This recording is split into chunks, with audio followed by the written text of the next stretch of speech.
सारा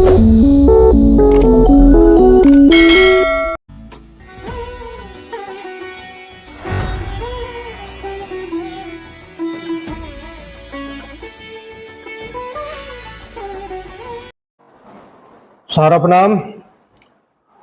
सभी साथियों को बहुत महत्वपूर्ण अपडेट देना है, कृपया ध्यान दें।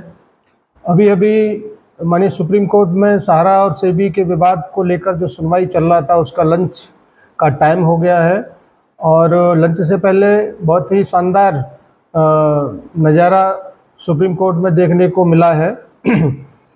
सहारा के लॉयर कपिल सिब्बल जी का सुबह 10:30-11 बजे के लगभग बात शुरू होता है, जरा होता है। पूरा डिटेल्स उन्होंने दिया है, कई सारे तथ्यांकड़ों को रखा है, क्योंकि ये सुनवाई जो हो रहा है मुझे लगता है कि पूरे जो समस्या है उसको जड़ से समाप्त कर देने का बात यहाँ पर चल रहा है। क्योंकि सेबी ने शुरू से ही इस बात को कहा है कि सहारा का डिपॉजिटर फेक है ही नहीं। तो उन्होंने जो अपना जरह किया है, बहस किया है सुप्रीम कोर्ट के जजों के सामने, तो इनकम टैक्स डिपार्टमेंट की तरफ से पूरा का पूरा एक डेटा जो टीडीएस की कटौती का उस पीरियड का था, उन्होंने उसको रखा और ये बात बोला है कि जब डिपॉजिटर है ही नहीं, फर्जी है, तो ये टीडीएस किसको चला गया। और अगर टीडीएस किसी जेन्युइन व्यक्ति को चला गया है तो फिर सेबी का जो आरोप है कि डिपॉजिटर है ही नहीं, तो वो क्या है। तो दोनों में कोई न कोई तो गलत है। इसी प्रकार से और भी कई सारे तथ्यांकड़ों को कपिल सिब्बल जी ने बहुत जोरदार बहस के साथ में रखा है। और सबसे मुख्य बात तो ये थी कि एम्बार्गो को लेके भी सिब्बल जी ने ये कहा है कि सहारा के कर्मचारियों का पीएफ और रेंट, सैलरी वगैरह बहुत सारा ड्यू है, तो कृपया एम्बार्गो से थोड़ा सा रिलीफ दिया जाए, जिससे कि सहारा अपने कार्यकर्ताओं को, जमाकर्ताओं को और जो लीगल प्रॉब्लम है उसको निपटाया जा सके। तो माननीय कोर्ट ने थोड़ा सा इस पे बहुत ही नरम रुख का इख्तियार किया है। तो अभी जब कुछ फैसला आएगा अब शाम तक या कुछ डिसाइड होगा तो लगता है कि कुछ न कुछ रिलीफ मिलेगा। रोड मैप की बात जब उन्होंने कहा है तो उन्होंने ये भी कहा है कि 17,000 करोड़ के लगभग का अमाउंट और 7,000 करोड़ के लगभग का उसके ऊपर ब्याज, वो भी तो हमारा ही, उसको क्यों नहीं कंसिडर किए जा रहे हैं। तो पिछले आदेशों का हवाला देते हुए उन्होंने कहा कि पहले इसको पूरा करिए, उसके बाद में आपको जो भी रिलीफ मिलना होगा वो ज़रूर मिलेगा।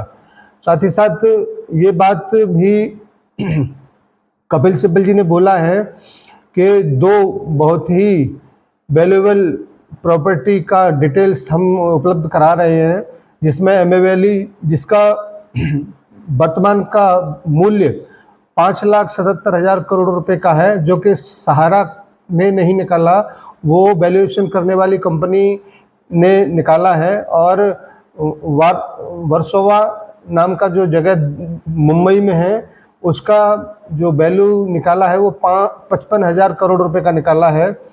तो ये पूरा लिस्ट दिया गया है और इस बात का भी हवाला दिया गया है कि जो आरोप सेबी के ने लगाए हैं वो एकदम गलत हैं। हमारा जमाकर्ता और कार्यकर्ता दोनों मौजूद हैं, असली हैं। जमाकर्ताओं के साथ साथ कार्यकर्ताओं के टीडीएस का भी उल्लेख वहाँ पर किया गया है। इतनी डिटेल्स में सुनवाई हुआ है, कम से कम 10:30 से पौने 11 बजे से लेके 1 बजे तक 2-2.5 घंटे का।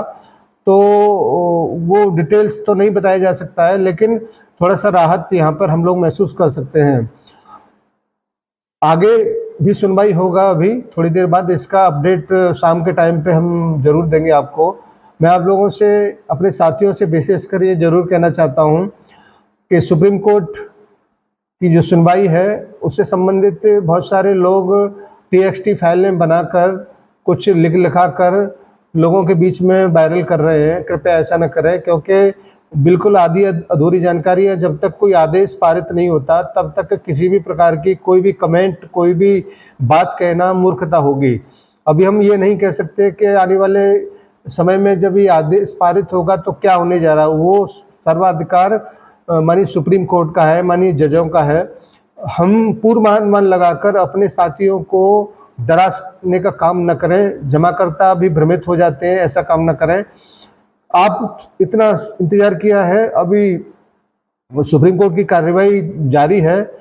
थोड़ी देर बाद या शाम तक कुछ न कुछ रुझान मिलेगा, और जब फाइनली आदेश माननीय सुप्रीम कोर्ट कर देगा, उसके बाद में ही जो भी होगा, अच्छा गलत कैसा भी होगा, वो सबको आदेश मानना बाध्यता होगा। इसलिए आपसे आग्रह है कि गलत चीज़ों को फॉरवर्ड न करें, वायरल न करें। अगर आपके पास कोई चीज़ आ जाती है, अपने सीनियर से बात कर सकते हैं, तभी कोई चीज़ आगे आप लोग बढ़ाएं। धन्यवाद। ये अपडेट आज तक का है, और अब लंच के बाद का सेशन शुरू होगा। हम लोग उसका जो भी अपडेट होगा अपने शब्दों में माननीय सुप्रीम कोर्ट की कार्रवाई के बारे में वो आप लोगों के बीच में जरूर रखेंगे। धन्यवाद। सभी को सादर सारा प्रणाम। उम्मीद है